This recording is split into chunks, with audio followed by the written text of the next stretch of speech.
Welcome to this week's episode of Africa. I am in the hub of art right here in Harare, and I'm coming to you with three artists, two who are brothers, and they're making history this year by being the very first dual brother pair to come through and have an exhibition since 1992, and that is you and Tashishka Mutsvairo. And in the final segment, I'm going to have Shalom, who's a visual performance artist. Stay tuned. This is Africa. Africa searches for inspiration and innovation in all areas of popular culture, from fashion and design through to architecture, art, food, and travel. The focus is on outstanding individuals doing extraordinary things on the African continent. The show presents creatives in their home nations, visiting renowned designers, musicians, architects who are leaving their mark on the young continent. Join me, your host, Rugarem Duhani, as we take a round trip across Africa and get to be inspired, motivated, and future-oriented. Africa, celebrating the African story. Welcome to the very first segment of Africa. When you think of traditional African instruments in the Zimbabwean context, you automatically think of the ngoma, the hosho, your mbira, and I'm excited to be joined by one of the women who in this country are known as the mbira maestros, and that's Hope Masike. Hello, Hope. Hello. Hope, let's go down memory lane. I want to find out from you, how did the journey start? How did you get into music? What drew you in? Well, that's an interesting question because you see, when it's your calling, when it's your gift, it means so I've always known myself to sing kumba. I was the child but the good thing was my entire family is musical. Every evening we would sing together. AFM, my hymn tournament every evening. So music was always in my life. But professionally, then I started later in life after my A-levels. Immediately after my A-levels, I actually went to study fine art. So I only studied music after fine art. Then I ended up at College of Music, Zimbabwe College of Music, and then I studied for my first musicology degree proper.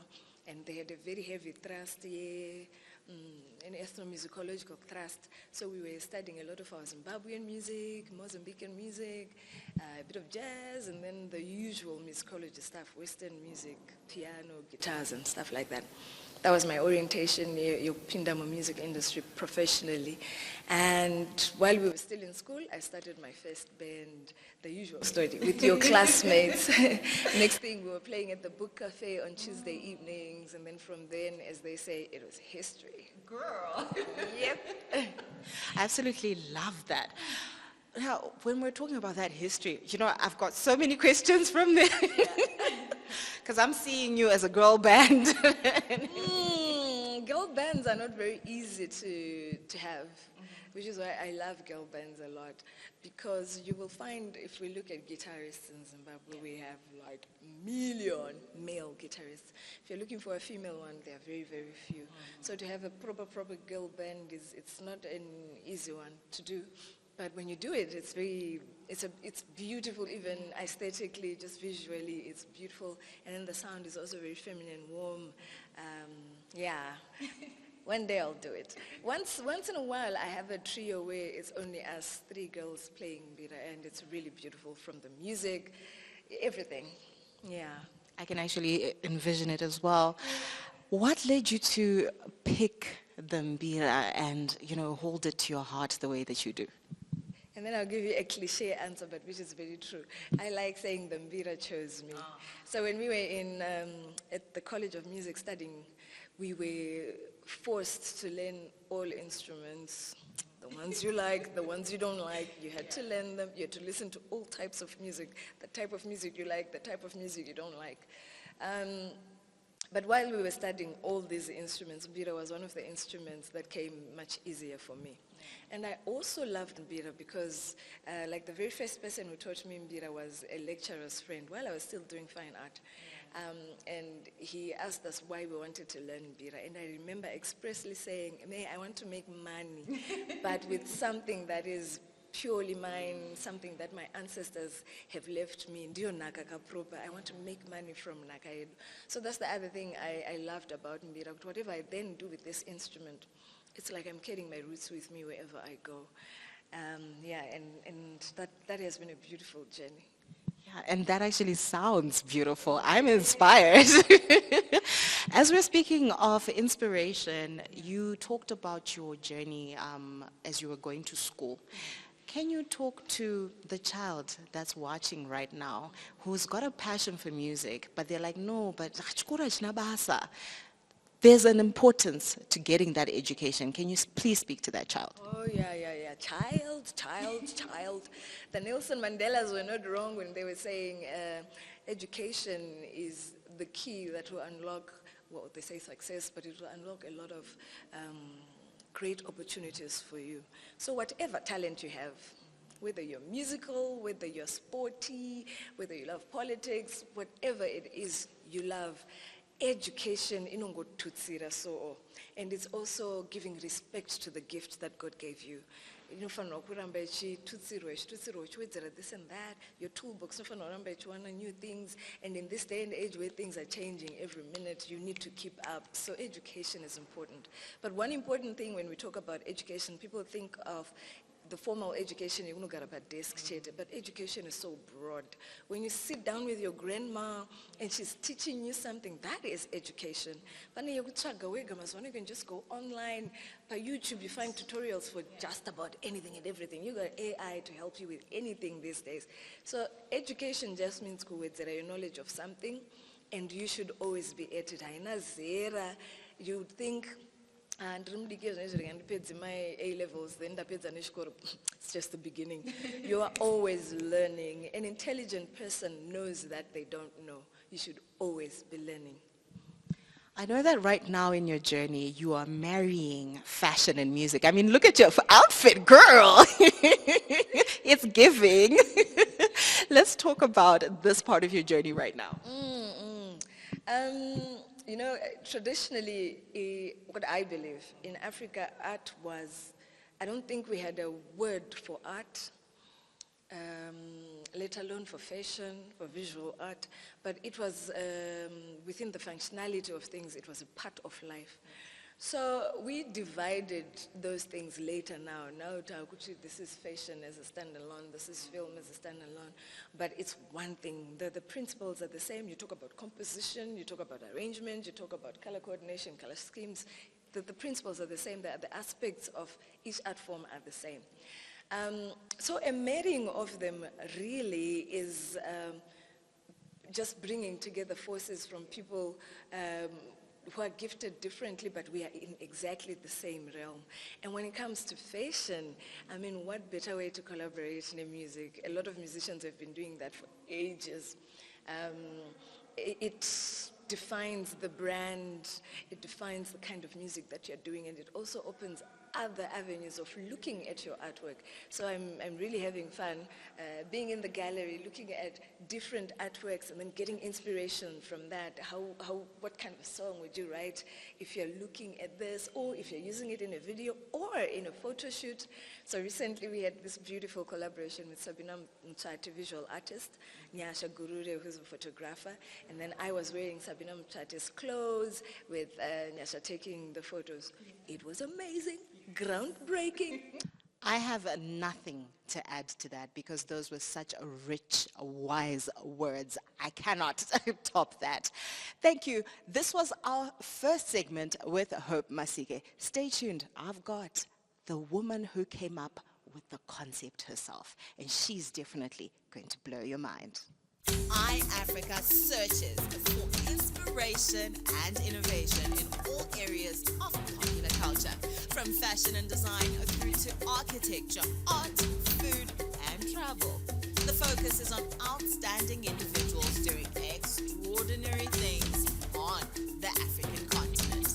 The show presents creatives in their home nations, visiting renowned designers, musicians, architects who are leaving their mark on the young continent.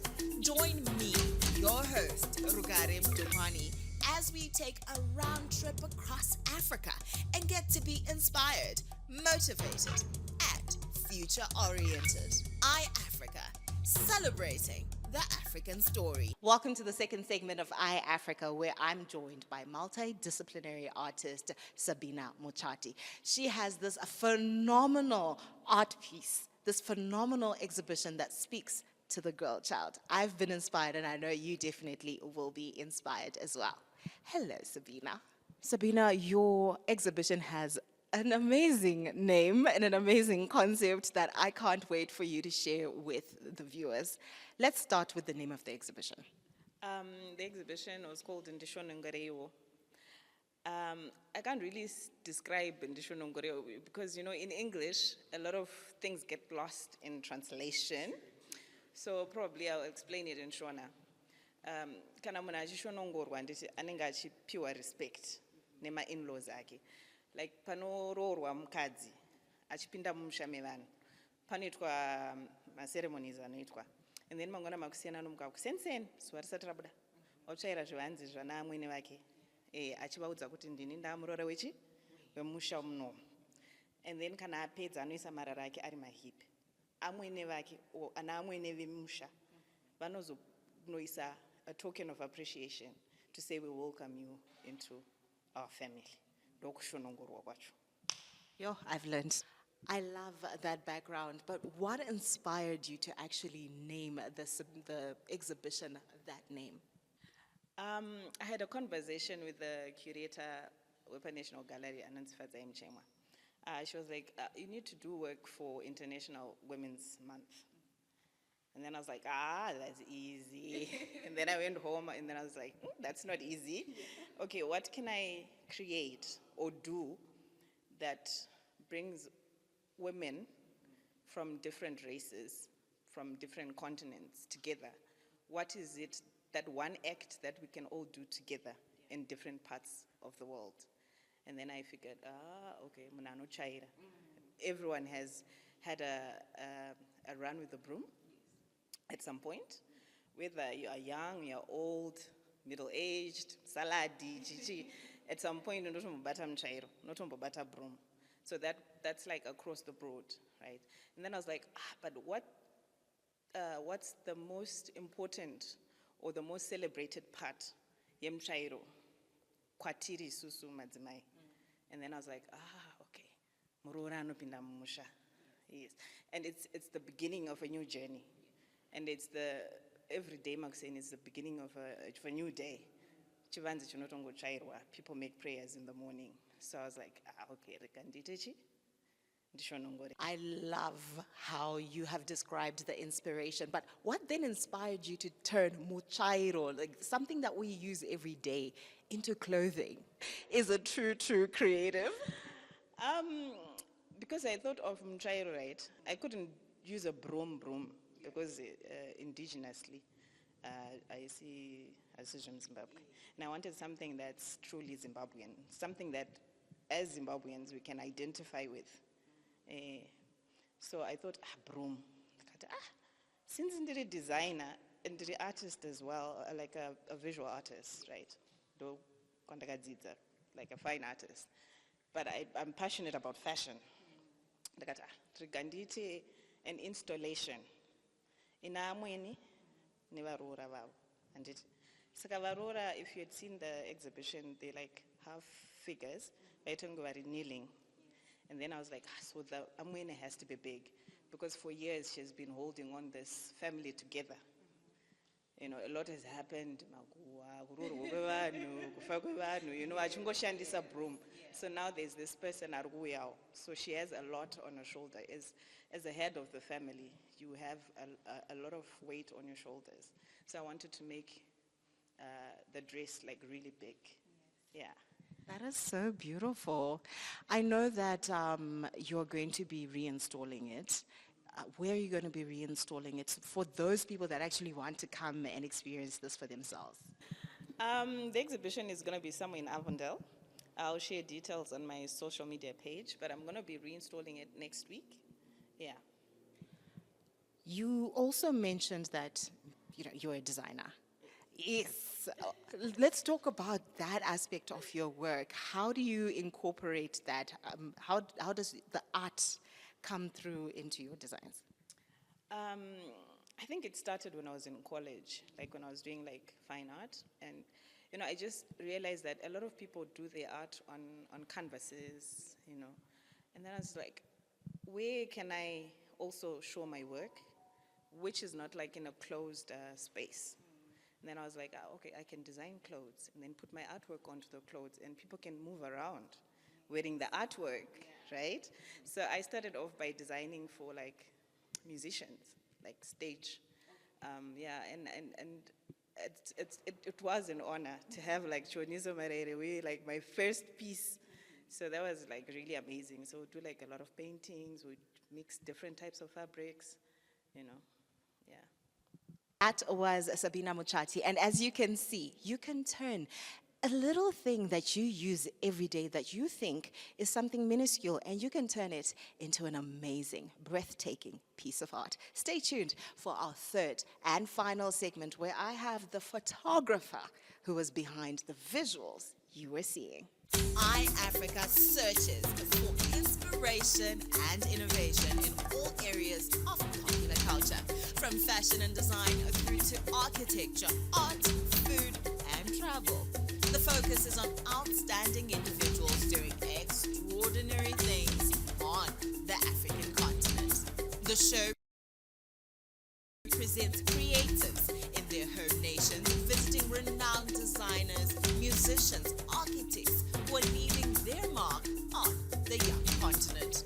Join me, your host, Rugarim Duhani, as we take a round trip across Africa and get to be inspired, motivated, and future-oriented. iAfrica, celebrating the African story. Welcome to the third and final segment of this week's edition of iAfrica, where I'm joined by the final piece of the puzzle, because this exhibition that we're talking about didn't just need one person, it didn't need two, it needed three visionary women to pull it together. And the final piece of the puzzle is Nyasha Gurure, who's a multi-award winning artistic photographer.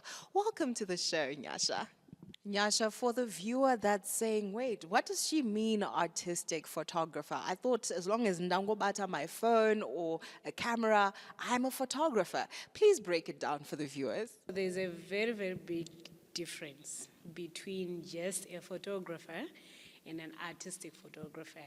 Now, an artistic photographer is a blend of art and photography.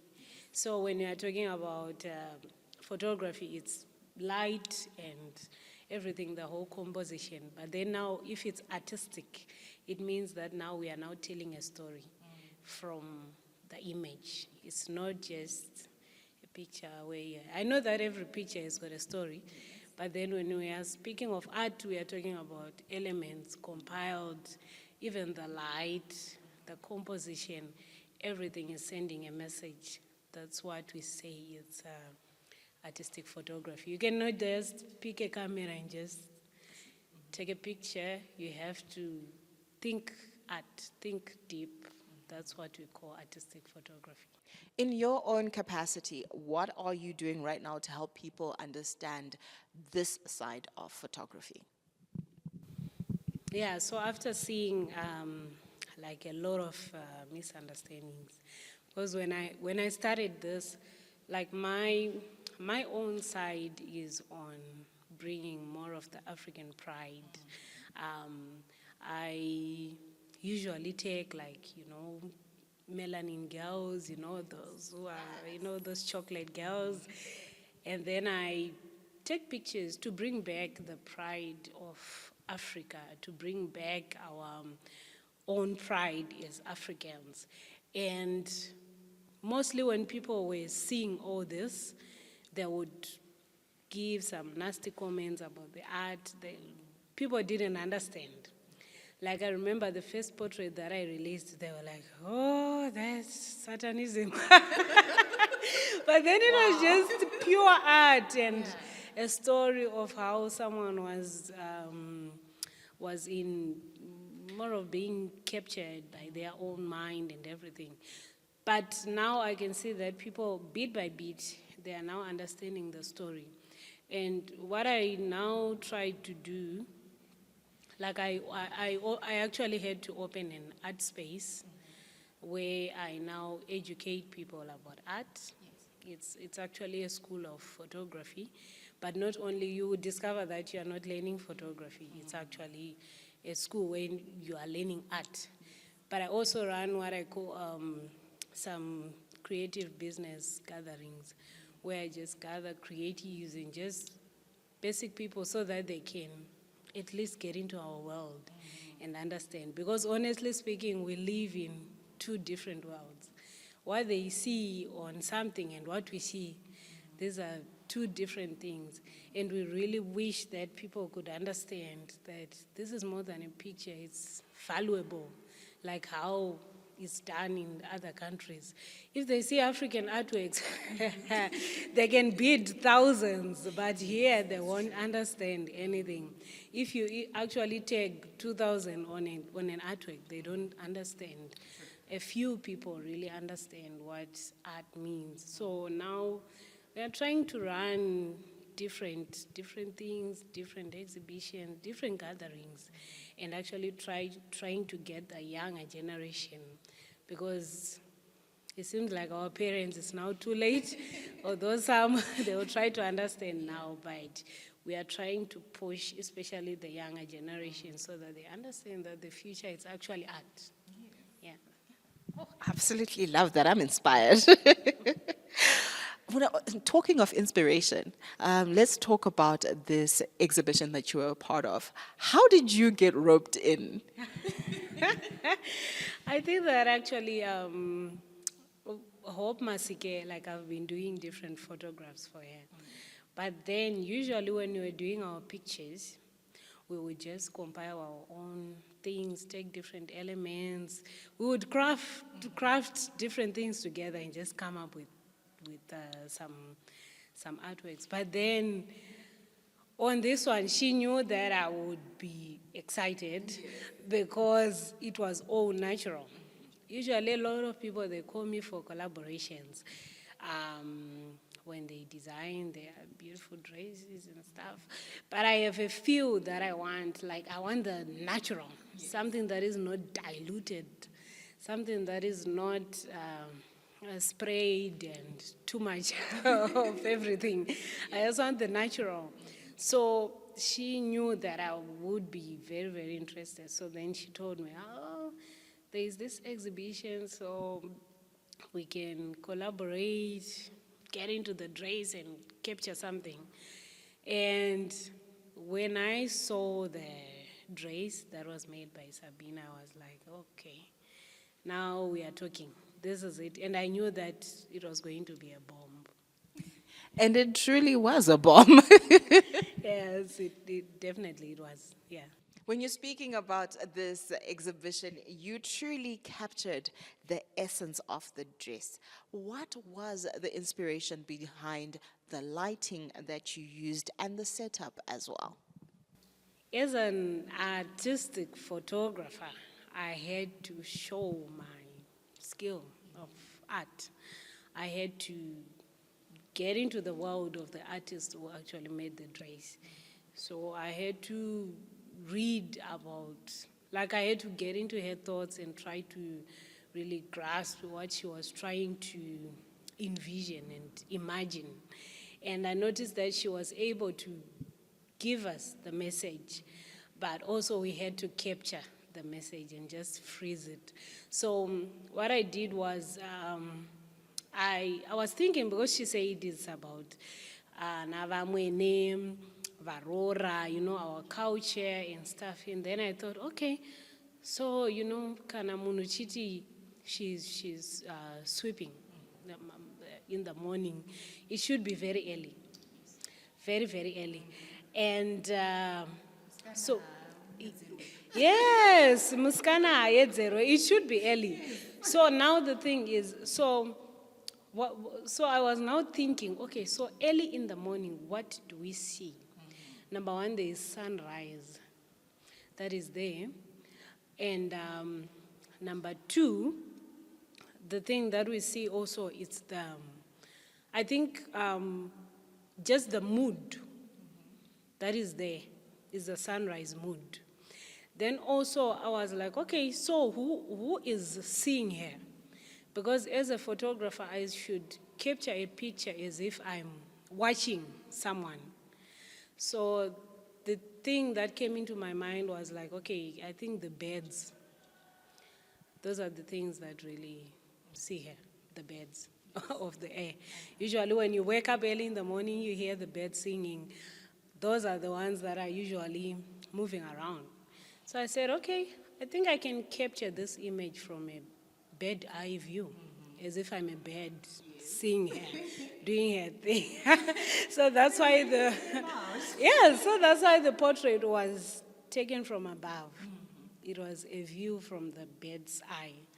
And then the light, I had to imitate the sunrise. So I didn't put much baba light on here, no, because that was going to kill the whole essence of a sunrise. So I had to just play around with light that was just coming from a certain angle, just like how God brings the first light in the morning. Yes. So it was really, really interesting. But the other image actually was from below. So I was just imagining that maybe when she's sweeping, she's actually waking up the ants, those that crawls from the ground. So it's like an ant holding a camera and catching. Okay, I see you. Yeah, so that's what really inspired me. And until now, I really get goosebumps from the whole shots. What can I say? Brown skin girl. Yes, brown skin girl. There's a place for you. Nyasha is telling your story, and you, as an artist, can also rise up and begin to tell your beautiful, melanated African story. Thanks for tuning in. This has been iAfrica with me, Rugare Mndokwani, and I'll see you next week. And make sure you stay creative. iAfrica searches for inspiration and innovation in all areas of popular culture, from fashion and design through to architecture, art, food, and travel. The focus is on outstanding individuals doing extraordinary things on the African continent. The show presents creatives in their home nations, visiting renowned designers, musicians, architects who are leaving their mark on the young continent. Join me, your host, Rugare Mndokwani, as we take a round trip across Africa and get to be inspired, motivated, and future-oriented. iAfrica, celebrating the African story.